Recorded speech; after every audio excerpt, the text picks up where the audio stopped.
Round of applause for Keshav sir.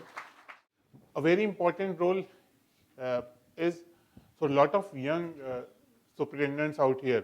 मेरा भी batch selling से ट्रांजिशन कर रहा है. So when we leave sea, there is वह बहुत बड़ा एक रीसेट होता है लाइफ में हमारे. तो वो रीसेट काफ़ी इम्बैलेंसिंग होता है जहाँ मेंटरशिप की सबसे ज़्यादा ज़रूरत पड़ती है. नहीं तो आप you again go back to the sea. So lot of my batchmates sailing छोड़ के ज़मीन पे आते हैं, फिर सेलिंग करते हैं. And lot of seniors I have seen they still sailing. So I guess he is the right person to guide such folks out here कि वो ट्रांजिशन इन्होंने कैसे किया था and how he is helping the next generation in that transition. क्योंकि मुझे लगता है कि वो ट्रांजिशन ज़रूरी है. You even if you are sailing enough, आप आओ ज़मीन पे एंड स्टार्ट बिल्डिंग समथिंग किसी एक कंपनी में या फिर नहीं तो फिर आप you just keep on sailing sailing sailing. आप इंडस्ट्री बिल्ड नहीं कर पाओगे. And Keshav sir is the right person to guide you for that. मैं तो रजिस्टर्ड पांचों हूँ अभी तक, सो मैं ज़्यादा बोलूँगा नहीं उसमें. सो Keshav.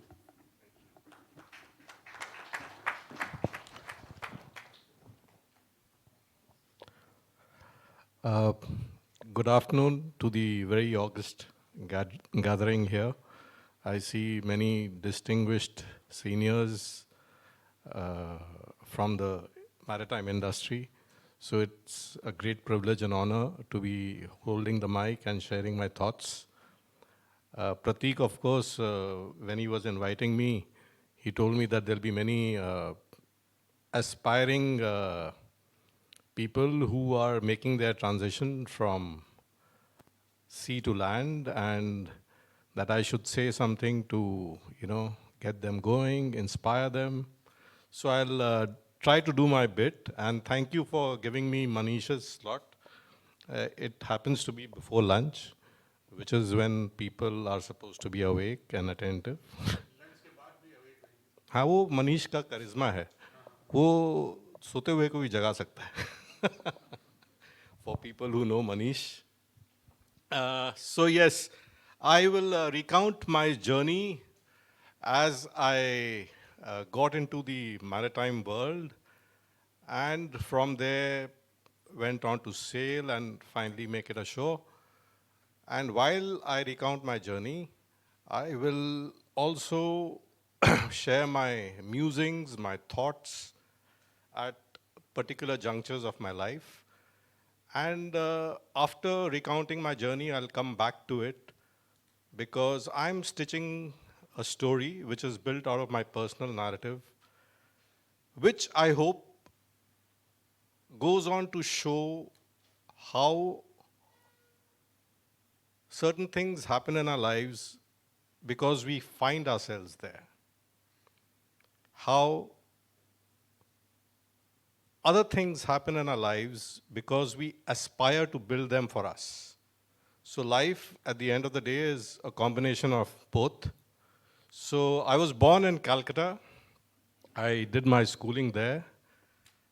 And after my class 12, like every confused teenager, we were wondering what to do. When I say we, it's the family, it's friends, it's you yourself. So, yeah, I knew उस time doctor और engineers का जमाना होता था. तो हमें था कि ठीक है भाई, I'll do engineering. So, I eventually found myself selected at two places. One was BITS Pilani and one was DMET Calcutta. So I was more inclined to go for the BITS Pilani route. But my father, he had been local guardian for two DMETians prior to that. And he was most, amazed by what DMETians are, what mariners are. So he used to always prod me to take the DMET path. And like any obedient child of that era, I succumbed to his wishes and I joined DMET. So that there began the journey. I was the 89 to 93 batch. In those days, the second year used to be in Mumbai. So we came to Mumbai for our second year. That is because Calcutta had limited workshop and shipyard facilities. And so for the 1 year that we were in Mumbai, 6 months of my training was with Mazgon docks. And of course, 6 months were classes in the LBS campus. So 4 years of DMET went. I call it a conditioning camp more than a college. For all of us who are from there, we know what I'm talking about. Because पढ़ाई तो शायद हमारे दिलो दिमाग जहन में last चीज़ थी. It was more about conditioning. It was more about meeting seniors. It was more about, hearing stories from our seniors, kahan gaye, kya kiya, what countries are more inviting, the lure of big money. And that's how, and the best part, let me not forget the best part. We were a batch of 140. And there were people from all across India. And, it was the best part about DMET I can recount is it was a great melting pot. So some were, coming from convent education backgrounds, some were coming from Kendriya Vidyalayas, some were coming from very, very modest schools from back in the hinterland. But the final product which walked out after 4 years was nearly the same, I can say. That was the beauty about DMET. So again, coming back to how I started, DMET, how I got in, well, let me just put it that I found myself there. I wanted to do engineering, and I found myself in DMET. And then that was, I think, the first or the second year when campus placements had started. So I was fortunate. I was picked up by Maersk. So my first sailing experience was with Maersk. But I had a very, very torrid first ship experience. So torrid that I wanted to give up sailing. Because I was the only Indian on board. And the first words with which the Singaporean Chinese chief engineer greeted me were, "I hate Indians." So that was my welcome sentence which I received. And he made sure I had a tough time. I lasted it, I survived it, but I came back with a distaste for sailing. I didn't like it. It was a very, very tough life. A set of 20 people on board, none of whom I knew. Again, varied nationalities. I was the only Indian on board. But today, if I were to look back, it went a long way into making what I am today. Of course, while I was living it, I said it was torrid. I didn't want to be there. I didn't want to be sailing. I was wondering, यार ये मैंने क्या किया यार, पिलानी की ज़िंदगी अच्छी होती. But ठीक है. What, like they say, what doesn't kill you only makes you stronger. So there I was, came back, class 4 kiya, went on to sail with ship management companies, but still somewhere I thought this was not the profession for me. It is very demanding to be on sea with a new set of 20 people on board every 6 months and a different set of 20 people. So my father, he was running a small industry in Calcutta, Howrah belt.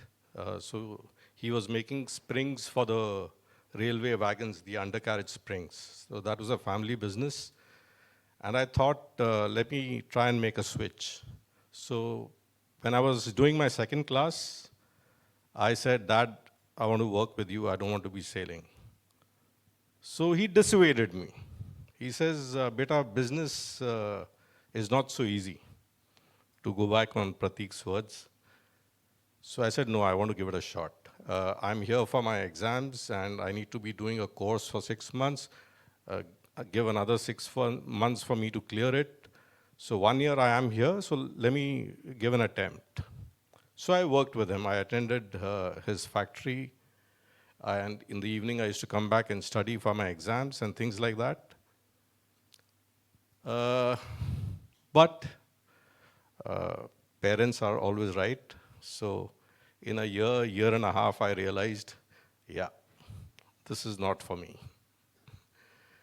It was, a very, how should I say, Bengal was not in the best of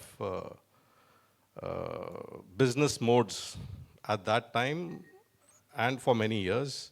So it was very difficult to do business over there. There was the Lal Jhanda, menace looming over every business. So, yeah, I cleared my second class. And at the end of 1.5 years, I said, Dad, I think, yeah, I'll go back to sailing. So, again, the bullet point here is, till now, I've been finding myself in the places which I didn't desire to be, but fate, destiny was putting me there. And till now, I only knew what I didn't want to do. It was not a case of what I want to do. But sometimes that didn't want to do sets your thoughts right. So this time when I went back to shipping, I went back with a vengeance. After my second class, when I went back to sea, I thought, nahi yaar, I'll have to make this work. This is my place. And then there was no looking back. So from there, I, of course, did my sailing time. I became a chief engineer. And again, a bullet point here, I'll come back to it later. So, the company that I worked for from third engineer till chief engineer, without naming it, the office was housed in the same building as NYK.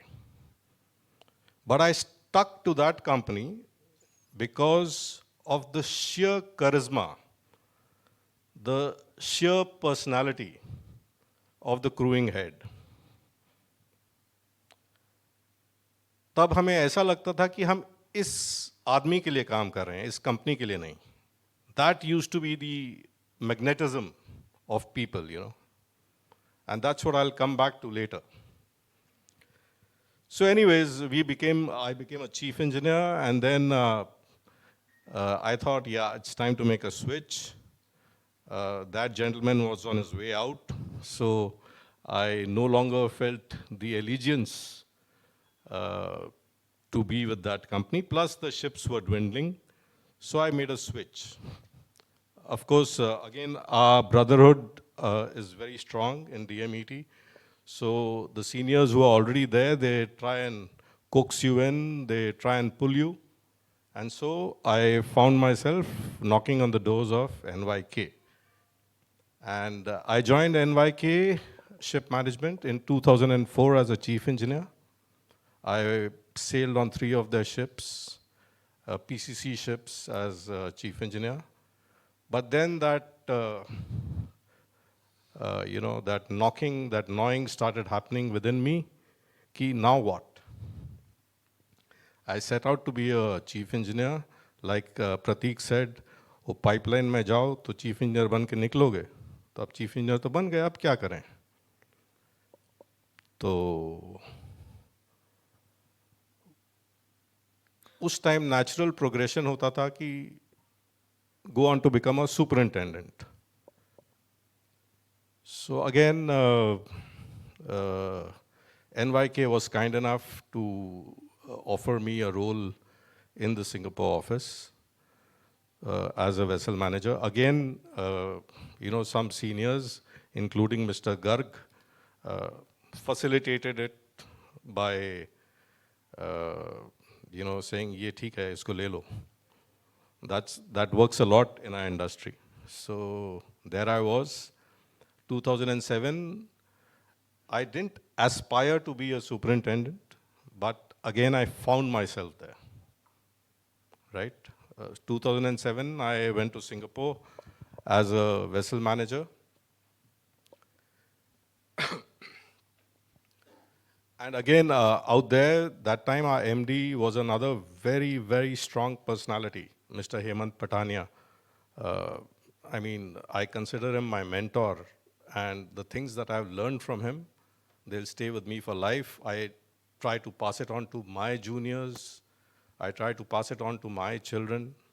Those were the kind of people, uh, who we are fortunate to have crossed paths with, and who'll be a guiding light all our lives. So during, I was there in Singapore for 9 years, from 2007 to 2016. But by that time, the yearning became stronger within me. I didn't want to retire as a vessel manager. So Mr. Patania's words I remember. I used to, go and speak to him, "Sir, now what? Now what?" So he says, "Keshav, bide your time. This is a very flat industry. It doesn't happen so fast. You'll have to bide your time." All right, I'll bide my time. But then I was interested, in growing. That's the point. Uh, that finding myself there bit, I guess, got over in my life. Now I wanted to make things happen. So 2016, we got a chance. There was a vacancy, or rather someone was coming back from Philippines, and the slot of general manager for the Philippines office for NYK Ship Management was up for the taking, and Mr. Patania called me and offered me the role.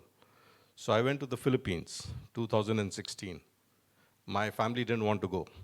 They said, "No, we love the comfort and the good life of Singapore, the security of Singapore." So, but this time I put my foot down. I said, "No, for growing in this industry, one has to make these tough decisions. One has to move." And so me and my family found ourselves in the Philippines in the year 2016.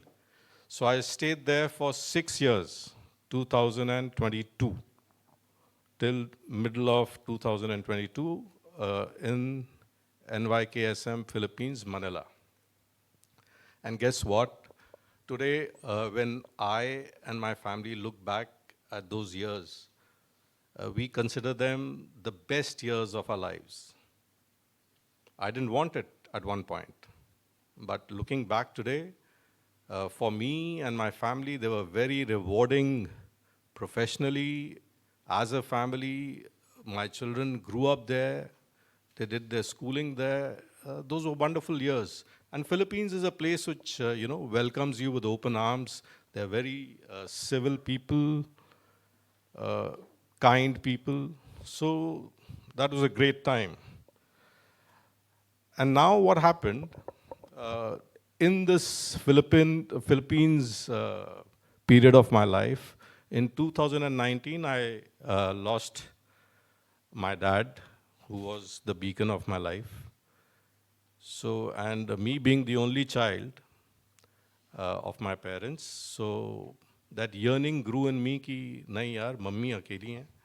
Now I should try and retrace my steps back to India. So that was 2019. That is how the seed was sown, to try and see if I can work my way back to India. Like nowadays, we see a lot of videos about, "Oh, hi Manish, I've taken your slot." So, yeah. So 2019, yeah. So the seeds were sown for me to trace my steps back to India. Uh, so we see a lot of videos on manifestation and the power of manifestation and things like that. To a large extent, it works because 2020, 21, COVID era, uh, NYK started toying with the idea of opening ship management from India. So when I heard that, I just put my hand up. I said, I want to do that.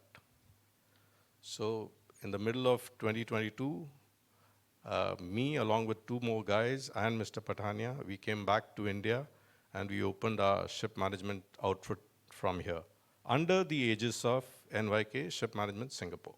So that's how ship management in India started for NYK Ship Management. 2022, July, out of Gurgaon.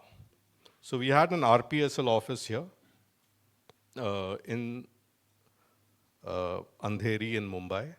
But we decided that we'll start ship management from Delhi, Gurgaon. So we started modestly with 6 ships managed out of Gurgaon.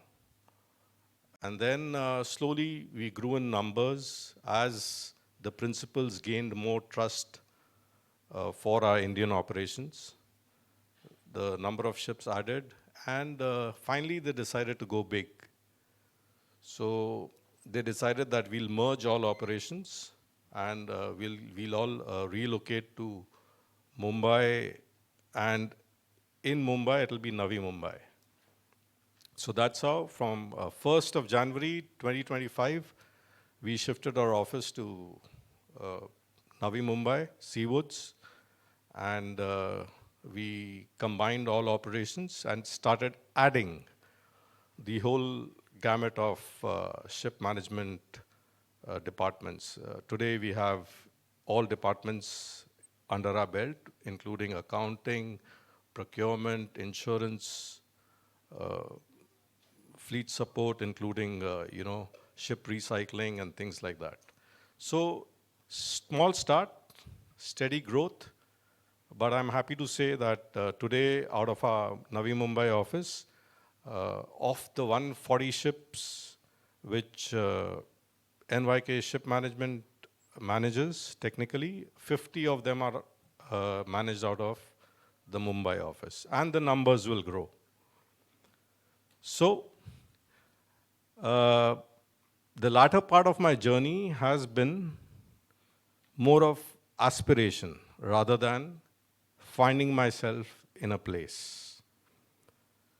So, to the young and to those who are here, who are making this transition, I would remind you that this is how it goes, not only for you, for all of us. Sometimes we find ourselves in a situation, we've got to make the best of it, we've got to stay afloat. And once your mind is made up, once you are sure of your footing, once you are sure of your aspirations, you've got to make it work for yourselves. Why India? India, I think, is the most beautiful place to be in today with respect to the growing economy, a stable democracy, with respect to the leadership for the country that we have. We've got the same government for now, how many? 14 years? Yeah, 14 years. The prospects look great, and India realizes that we've missed out on the shipping boom.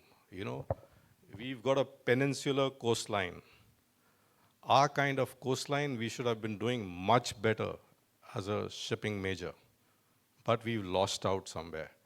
But anyways, we've lost out. The point is that today we are aware of the potential that we have. China's leaps and bounds ahead of us, but today we are aware. Awareness is half the battle won. So today, way back in the early 2000s, when the Prime Minister, Mr. Vajpayee, was there, he had for the first time envisioned two huge projects for India. One was the Golden Quadrilateral, which was the road network, and which came into being over the next few years. And the second thing that he had thought about and spoken about at that time was the Sagarmala project, which is about dotting our peninsular coastline with many ports. That somehow did not take off as per plan because the government changed, the intent changed. So now, fortunately, again, we have a vision. Mishra sir just spoke about the 2035 vision, the 2047 vision. And now, India, as I learn, again, a very, I learn it from very close quarters because a batchmate of mine from school, he's in the Prime Minister's Economic Council. His name is Sanjeev Sanyal, for those who know him. He's very eloquent. You would have seen him on YouTube, podcasts, TV shows. So he tells me the government and the bureaucracy today are going all out to make India a shipping hub. So the future looks great. India is a great place to be in today. These are very interesting times. So all of us in this room, there are so many industry leaders here. It's incumbent upon us to make it happen. The leaders of tomorrow are also sitting there. So we are the ones who should make it happen. And then a special address to, since Prateek mentioned, the younger lot who are making their transition from sea to shore. Please remember that as you go along, there will be challenges. Every step you take from day one is presenting a measure of you to the world. Okay? So you are creating your own personal brand. Every step you take, how you behave, how you communicate, how you work, how you take care of your juniors, your team. Today, it is a small step, but over a period of 20 years,